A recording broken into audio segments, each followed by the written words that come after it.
Eh bien salut tout le monde, j'espère que vous allez bien. Alors aujourd'hui, on va se consacrer dans ce Tech Actu juste aux dernières sorties de chez AMD, la RX 7900 XTX et bien sûr sa petite sœur, la RX 7900 XT. Alors est-ce que vraiment c'est des bonnes cartes? Ça y est les amis, le moment attendu depuis longtemps est enfin tombé. On a des news concernant les RX 7900 XTX et sa petite sœur, la 7900 XT. Alors bien sûr, AMD nous promet mondes et merveilles, avec 70% plus rapide dans les jeux que la version précédente, et bien sûr avec du ray tracing 50% plus fort que la génération précédente. Et quand je vous dis la génération précédente, il n'y a pas quelque chose qui vous interpelle? Mais pourquoi on ne compare pas aux nouvelles RTX 4080 et 4090? Ça, on en viendra juste après. On va voir un peu au niveau technique qu'est-ce qui change. Sur cette photo, les amis, on peut voir tout de suite la nouvelle architecture qu'AMD a utilisée pour les RX 7900 XT. Donc déjà, on se retrouve avec un très gros module au milieu et 3 petits modules de chaque côté. Il faut savoir que le module du milieu, lui, est passé en gravure en 5 nanomètres. Les 3 petits qui sont de chaque côté, eux, sont en 6 nanomètres. Donc, normalement, on devrait avoir un gain énergétique. Donc, avec cette nouvelle architecture, AMD nous propose une efficacité énergétique par rapport à l'ancienne génération des 6000, efficace de 54%. Maintenant, cette puce a, attention, 58 milliards de transistors. On ne peut pas la comparer à une RTX 4090 au plan des transistors, puisque celle-ci, elle, a 76,3 milliards de transistors. Et en parlant de mémoire, les amis, il faut savoir que AMD a fait le choix de garder la GDDR6. Parce qu'ils nous expliquent dans leur rapport qu'au niveau énergie et coût, eh ben, la GDDR6 se place mieux que la GDDR6X.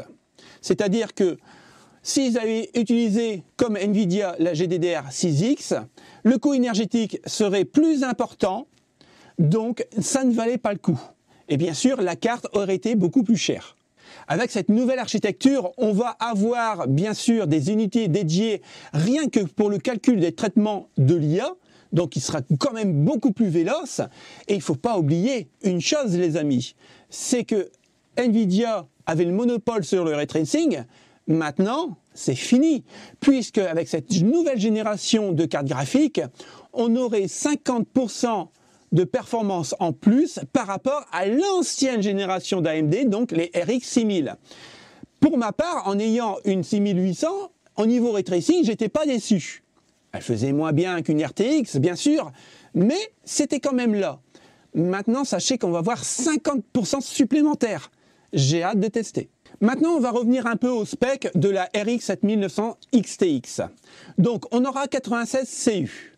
On aura un boost de 2,3 GHz. On aura bien sûr les 24 gigabits en GDDR6. On aura un connecteur DisplayPort en 2.1 puisque le FSR3 va prendre en charge le DisplayPort 2.1. On aura un encodeur-décodeur en AV1 qui devient la norme dans le monde actuellement et c'est un très bon encodeur ou décodeur. Et bien sûr, on aura un TDP de 350 watts. Ce qui est, par rapport à la puissance, assez correct quand on regarde la puissance de la 4090. Ah oui, mais on ne doit pas la comparer. On y reviendra après. Maintenant, on va parler de la RX 7900 XT, donc la petite sœur, qui est, à mon avis, vraiment pas mal. Donc, elle va détenir 84 CU.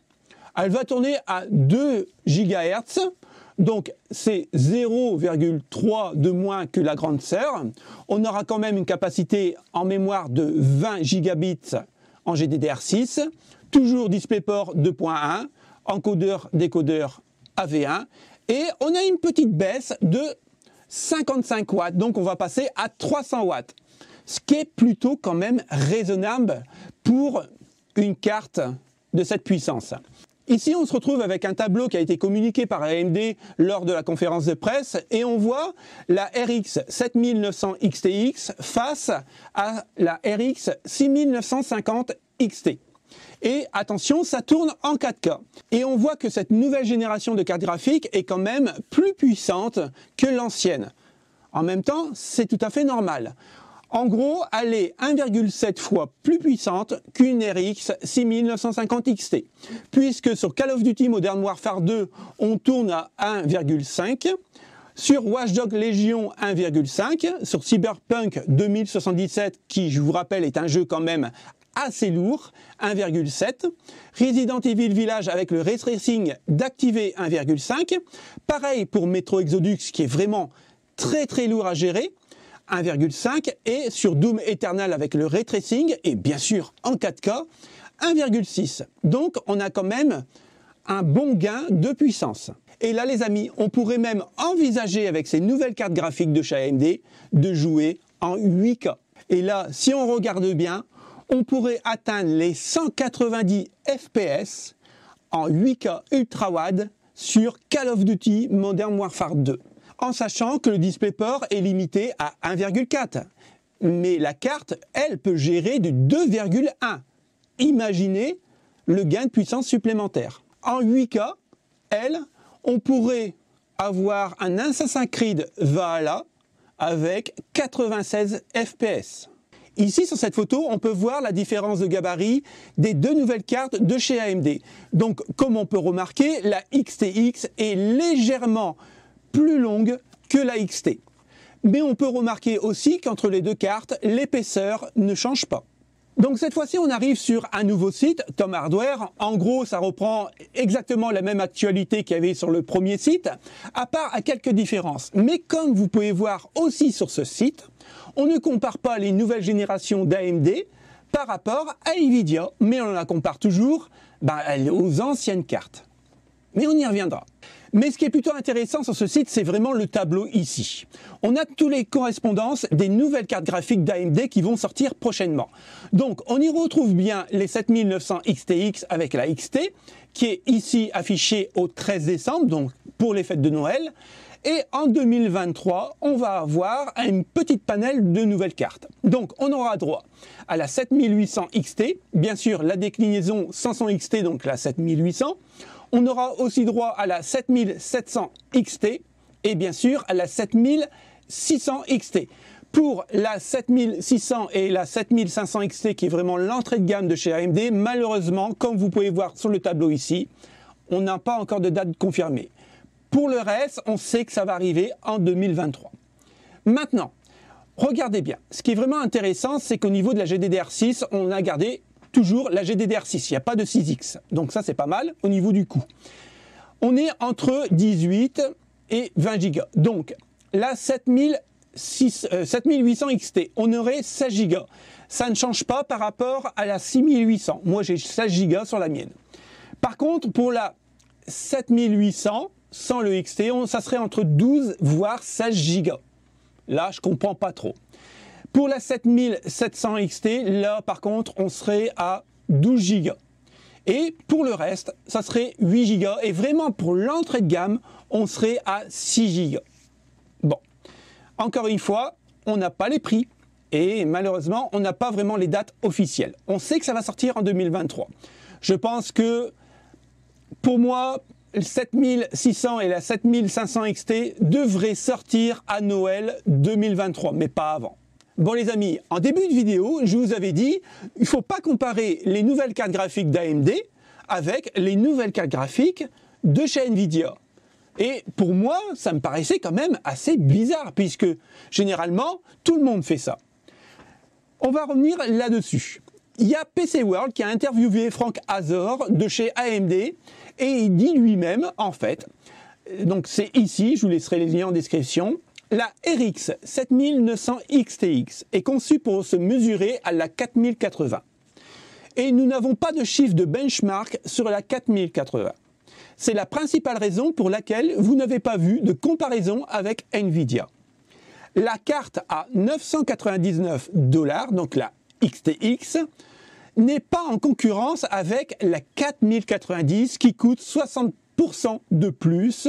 C'est en concurrence à la 4080. En gros, voilà.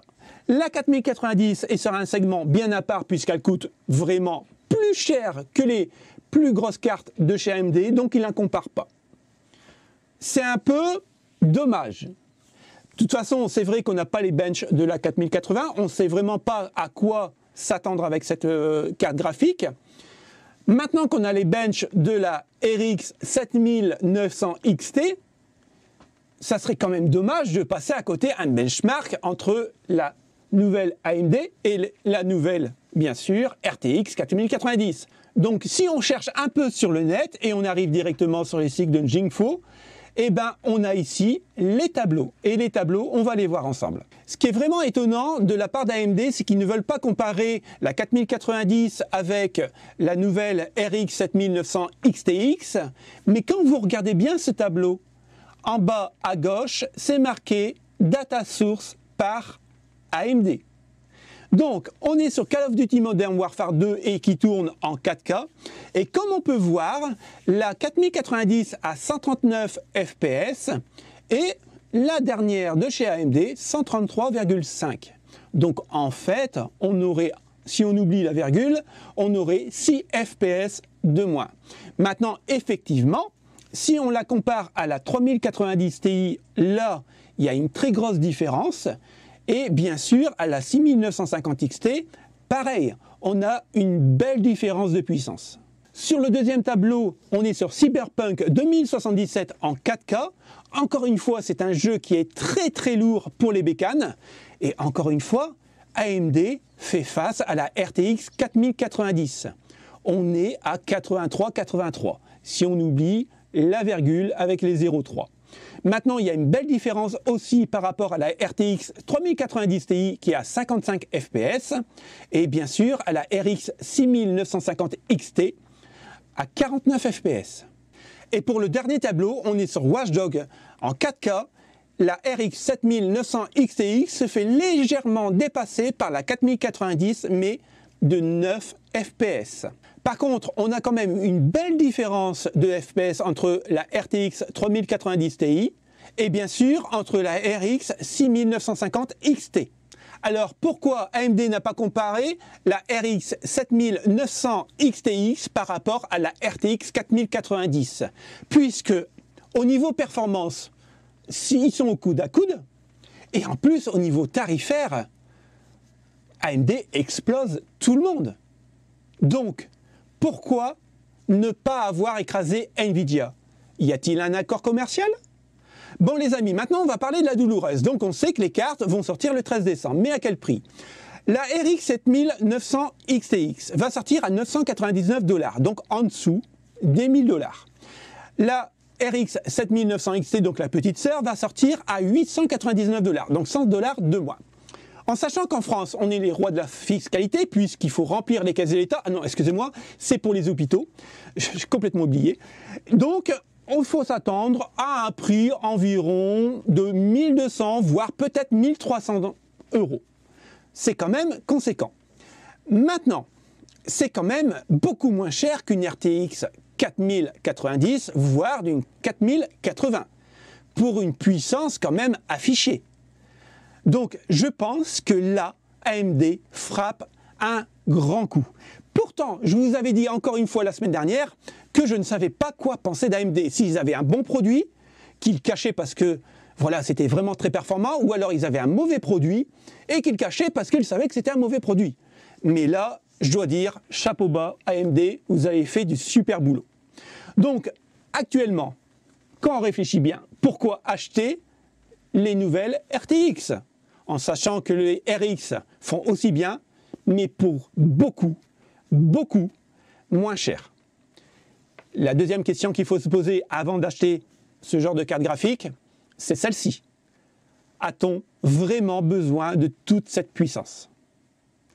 Merci les potes, à la prochaine!